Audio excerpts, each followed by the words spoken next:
ರಾಜನವ್ರ ಕಡೆಯಿಂದ ಫೋನ್ ಹಚ್ಚಕತ್ತಿ 2 ತಾಸ ಅವ್ರ ಪಾಪ ಮೇಲೆ ಮೇಲೆ ಫೋನ್ ಹಚ್ಚಿ ಮತ್ತೆ ಹೇಳ್ಯಾರಿ ಟ್ರಾಫಿಕ್ ಇದೆ ಈ ರೋಡ್ ಬಾ ಅಂತ ಹೇಳ್ಯಾರ. ಇದು ಅತ್ತಾತು ಮತ್ತೆ ಇನ್ನೂ ಬರಾಕ್ತಾ ಇರಲಿಲ್ಲ ಸರ್ ಬೆಳಗ್ಗೆ ನೀವು ಬಂದ್ ಬಿಟ್ಟೆ ದಲಿತರ ಬಗ್ಗೆ ಅವ್ರಿಗೆ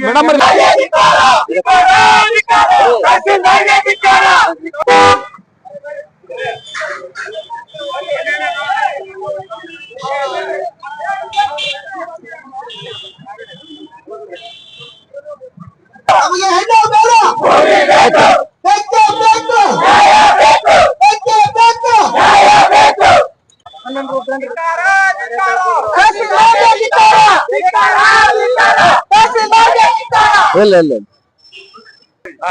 ಏನು ಕರ್ನಾಟಕ ರಾಜ್ಯದಲ್ಲಿ ರಾಜ್ಯಾದ್ಯಂತ ಸುಮಾರು 11 ಗಂಟೆಯಿಂದ 4 ಗಂಟೆವರೆಗೆ ಯಾರು ಶೋಷಣೆಗೊಳಪಟ್ಟಿದ್ದಾರ, ಯಾರು ತುಳಿತಕ್ಕೊಳಪಟ್ಟಿದ್ದಾರ, ಯಾರಿಗೆ ಕುಡಿಲಿಕ್ಕೆ ಅನ್ನ ಇಲ್ಲ, ಕುಡಿಲಿಕ್ಕೆ ನೀರಿಲ್ಲ, ತಿನ್ನಲಿಕ್ಕೆ ಅನ್ನ ಇಲ್ಲ, ಅಂತವರಿಗೆ ಜಮೀನು ಕೊಡ್ತಕ್ಕಂತ ಒಂದು ಕಾನೂನು ಸರ್ಕಾರ ಜಾರಿಗೆ ತಂದಿದೆ. ಆದರೆ ಇಲ್ಲಿವರೆಗೂ ಯಾರಿಗೂ ಆ ಒಂದು ಕಾನೂನು ಆತ್ಮಕವಾಗಿ ಯಾರಿಗೂ ಜಮೀನು ಸಿಕ್ಕಿಲ್ಲ. ಬಹುಶಃ ರಾಜಕೀಯವಾಗಿ ಸಿಕ್ಕಿರಬಹುದು, ಆದ್ರೆ ನಿಜವಾಗಿ ಯಾರು ಬಿದ್ದವರಿಗೆ ಎಬ್ಬಿಸ್ತಕ್ಕಂತ ಒಂದು ಕೆಲಸ ಸರ್ಕಾರದಿಂದ ಆಗಿಲ್ಲ ಅಂತಕೊಂಡು ಈ ಸಂದರ್ಭಕ್ಕೆ ಹೇಳಲಿಕ್ಕೆ ಬಯಸ್ತೇನೆ ಬಂಧುಗಳೇ. ಯಾಕಂದ್ರೆ ಈಗ ತಹಸೀಲ್ದಾರ್ ಮೇಡಮ್ ಅವರು ಏನೋ ನಮ್ಮ ಬಗ್ಗೆ ಕಾಳಜಿ ಇದೆ ಅಂತ ನಾವು ತಿಳ್ಕೊಂಡಿದ್ವಿ. ಆದ್ರೆ ಬಹುಶಃ ಅವರು ಯಾಕೋ ಏನೋ ಅವ್ರ ಮಾಡುವಂತ ರೀತಿ ನೋಡಿದ್ರೆ ಯಾಕೋ ನಮ್ಮ ಬಗ್ಗೆ ಒಳ್ಳೆ ಅಭಿಪ್ರಾಯ ಇಲ್ಲ ಅಂತ ಅನ್ಸಾಕತ್ತೈತೆ. ಯಾಕೋ ಏನೋ ತಿಳಿಯಿಲ್ಲ. ಅವರು ತಮ್ಮ ಇವರಲ್ಲಿ ಹೇಳ್ತಾರೆ, ನೋಡೋಣಂತ ಏನ್ ಹೇಳ್ತಾರೆ ಕೇಳೋಣಂತ. ಆದ್ರೂ ನಾವು ಅವ್ರನ್ನ ನಮ್ಮ ದಂಡಾಧಿಕಾರಿಗಳು ಅವರ ಒಂದು ಆದೇಶದ ಮೇರೆಗೆ ನಾವು ನಡಿಬೇಕಾಗುತ್ತದೆ ಕ್ಷೇತ್ರದಲ್ಲಿ. ಆ ದಿಶೆಯೊಳಗೆ ನಾವು ಅವ್ರಿಗೂ ಕೂಡ ಗೌರವ ಕೊಡ್ತೀವಿ. ಗೌರವ ಕೊಡೋದಿಲ್ಲ ಅಂತ ಯಾರಿಗೂ ಅರ್ಥ ಇಲ್ಲ. ನಾವು ಕಾನೂನಾತ್ಮಕವಾಗಿ ಏನ್ ಅಂಬೇಡ್ಕರ್ ಅವರು ಈ ದೇಶದೊಳಗೆ ಸಂವಿಧಾನ ಮಾಡಿದ್ದಾರೆ, ಆ ಸಂವಿಧಾನಕ್ಕೆ ಯಾವ ರೀತಿ ಗೌರವ ಕೊಡಬೇಕು ಆ ಗೌರವ ನಾವು ಕೊಟ್ಟೇ ಕೊಡ್ತೀವಿ ಅಂತಕೊಂಡು ಈ ಸಂದರ್ಭದಲ್ಲಿ ಹೇಳಲಿಕ್ಕೆ ಬಯಸ್ತಾ ಇದ್ದೇನೆ ಬಂಧುಗಳೇ. ಯಾಕಂದ್ರೆ ಈಗ ನಾವು ಜಮೀನು ಯಾಕಂದ್ರೆ ಬಗರಕನ್ನ ಆಗಿರ್ಬೋದು ಅಥವಾ ಇನ್ನಿತರ ಈ ಕಂದಾಯ ಗ್ರಾಮ ಜಮೀನಾಗಿರ್ಬೋದು ಅಥವಾ ಫಾರೆಸ್ಟ್ ಜಮೀನಾಗಿರ್ಬೋದು, ಏನು ಸುಮಾರು 1975ರಿಂದ ಯಾರು ಸಾಗುವಳಿ ಮಾಡಿದ್ದಾರೆ, 1975 ಯಾರು ಕಂದಾಯ ಗ್ರಾಮ ಜಮೀನುಗಳನ್ನು ಸಾಗುವಳಿ ಮಾಡಿದ್ದಾರೆ ಅಂತವರಿಗೆ ನೀವು 2 ಎಕರೆ ಕೊಡ್ತಕ್ಕಂತ ಒಂದು ಕೆಲಸ ಇಲ್ಲಿವರೆಗೆ ಮಾಡಿಲ್ಲ ಅಂತಕೊಂಡು ಈ ಸಂದರ್ಭದಲ್ಲಿ ಹೇಳಿಕೆ ಬಯಸ್ತೀನಿ. ಆ ಒಂದು ಕೆಲಸ ಇಲ್ಲಿ ದಂಡಾಧಿಕಾರಿ ಆದಂತವರು ಅದನ್ನ ಕುಲಂಕುಷವಾಗಿ ಪರಿಶೀಲಿಸಿ ಈ ಬೇಸಾಯ ಜಮೀನ ಯಾವುದೋ ಕ್ರಯ ಇಲ್ಲ, ಖರೀದಿ ಆಗಿರುವಂತ ಜಮೀನು ಸುಮಾರು 6,000 ಇದೆ. ಆ ಜಮೀನನ್ನು ಹುಡುಕಿ ಈ ದಲಿತರಿಗೆ ಕೊಡ್ತಕ್ಕಂತ ಕೆಲಸ ಮಾಡಬೇಕಂತ ಈ ಸಂದರ್ಭದಲ್ಲಿ ಅವರಿಗೆ ಒತ್ತಾಯ ಮಾಡ್ತಾ ಇದ್ದೇನೆ. ಯಾಕಂದ್ರೆ ಜಮೀನು ಕುಳಿಯೇರಿ ಕ್ರಾಸಿನಲ್ಲಿದೆ, ಕೆರ್ಕಲ್ಮೆಟ್ಟೆಯಲ್ಲಿದೆ, ಸುಮಾರು 6,000 ಎಕರೆ ಇದೆ. ಅದಕ್ಕೆ ಜಮೀನು ಖರೀದಿನೇ ಆಗೋದಿಲ್ಲ ಅದು. ಯಾಕಂದ್ರೆ ಅದು ಹಾಗೆ ಪಡ ಬಿದ್ದಿದೆ. ಅದನ್ನ SC ST ಅವರಿಗೆ ಯಾಕೆ ಕೊಡಬಾರ್ದು ಅಂತಕೊಂಡು ನಾನು ಈಗ ತಹಸೀಲ್ದಾರ್ ಮೇಡಮ್ ಅವರಿಗೆ ನಾನು ವಿನಂತಿ ಮಾಡ್ಕೊತೀನಿ.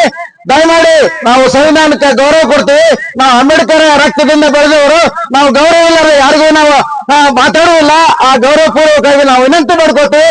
ನಮ್ಮ ಜನರಿಗೆ ಮಹಿಳೆಯರಾಗಿರ್ಬೋದು ಅಥವಾ ಬಂಧುಗಳಾಗಿರ್ಬೋದು ಎಲ್ಲರಿಗೂ ನ್ಯಾಯ ಸಿಗಬೇಕಂತಕೊಂಡು ಈ ಸಂದರ್ಭದಲ್ಲಿ ಕೇಳಿ ನನ್ನ 2 ಮಾತುಗಳನ್ನು ಮುಗಿಸ್ತೀನಿ. ಜೈ ಹಿಂದ್, ಜೈ ಭೀಮ್. ಆತ್ಮೀಯ ಬಂಧುಗಳೇ, ಇವತ್ತು ತಾಲೂಕು ದಂಡಾಧಿಕಾರಿಗಳಿರ್ತಕ್ಕಂಥ ನಮ್ಮ ದಂಡಾಧಿಕಾರಿ ಮೇಡಮ್ ಅವರು, ನಾವು ಇವತ್ತು ದಿವಸ ಇಲ್ಲಿ ಬಂದಿರೋದು ನಿಮ್ಮ ಆಡಳಿತ ವರ್ಗದ ಜೊತೆ ಜಗಳವನ್ನು ಮಾಡುವುದಕ್ಕಾಗ್ಲಿ ರೋಡ್ ಬಂದ್ ಮಾಡುವುದಕ್ಕಾಗ್ಲಿ ಅಲ್ಲ. ಅದು ನಮ್ಮ ಉದ್ದೇಶನೂ ಅಲ್ಲ. ಆ ಉದ್ದೇಶ ನಮ್ಗಿದ್ದಿದ್ರೆ ನಾವು ಇಲ್ಲಿ ಮುಂಜಾನೆಯಿಂದ 4 ಗಂಟೆವರೆಗೆ ಶಾಂತಿ ಹೋರಾಟವನ್ನು ಮಾಡ್ತಾ ಇರ್ಲಿಲ್ಲ. ಆದ್ರೆ ನಮ್ಮ ಸಮಿತಿ ವತಿಯಿಂದ, ದಲಿತ ಸಂಘರ್ಷ ಸಮಿತಿ ವತಿಯಿಂದ ಪೂರ್ವಭಾವಿಯಾಗಿ ಸಹಿತ ಪೊಲೀಸ್ ಇಲಾಖೆಗೆ, CPI ಸಾಹೇಬರಿಗೆ, PSI ಸಾಹೇಬರಿಗೆ, ತಮಗೂ ಸಹಿತ ನಾವು ಲೆಟರ್ ಮುಖಾಂತರ ಮನವಿಯನ್ನು ಕೊಟ್ಟಿದ್ದೀವಿ. ನಾವು ಶಾಂತಿಯುತ ಹೋರಾಟವನ್ನ 4 ಗಂಟೆ ಮಾಡ್ತೀವಿ ಅಂತ. 4 ಗಂಟೆ ಮೀರಿಗೆ ನೀವು ನಮ್ಮನ್ನು ಕೇಳ್ಬೋದು, ಮುಗಿತಲ್ಲಪ್ಪ ಟೈಮು ಮನವಿ ಕೊಟ್ಟು ಹೋಗ್ರಿ. ಇಂಥದ್ದು ನಾವು ಮಾಡೋದು ಬಿಟ್ಟು ಇವತ್ತು ನಾವು ಇಲ್ಲೇ ಕೂತಿದೀವಿ. 3 ಗಂಟೆ 15 ನಿಮಿಷ ಆಗಿದೆ, ನಾವು ಗಾಡಿ ಹಾಕೊಂಡು ಹೋಗ್ಬಿಟ್ರಿ.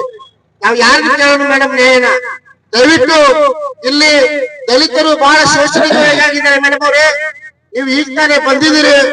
ನೀವು ನಮ್ಮ ತಾಯಿದಿರ ಅಕ್ಕ ತಂಗಿ ಅಂತ ನಾವು ಭಾವಿಸಿ ನಿಮ್ಮನ್ನು ತಿಳ್ಕೊಂಡಿದ್ದೀವಿ.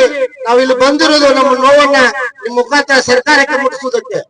ಮೇಡಮ್ ಅವರೇ, ಇವತ್ತಿನ ದಿವಸ ಏನು ಬ್ರಿಟಿಷರ ಕಾಲದಿಂದಲೂ ನಮಗೆ ಸ್ವಾತಂತ್ರ್ಯ ಸಿಗುವ ಪೂರ್ವದಲ್ಲಿನೂ ಸಹಿತ ನಾವು ಭೂಮಿ ಉಳುಮೆಯನ್ನ ಮಾಡ್ತಾ ಇದ್ದೀವಿ. ಕಂದಾಯ ಇಲಾಖೆ ಮತ್ತು ಫಾರೆಸ್ಟ್ ಭೂಮಿಯನ್ನ ಉಳುಮೆ ಮಾಡ್ತಾ ಬರ್ತಾ ಇದ್ದೀವಿ. ನಮ್ಮ ಸಮಸ್ಯೆ ಇರುವುದು ಅದು. ಈಗ ಉಳುಮೆ ಮಾಡ್ತಕ್ಕಂತ ಜಮೀನಿಗೆ ನಾವು ಕಟ್ಟಿರ್ತಕ್ಕಂತ ಕಂದಾಯ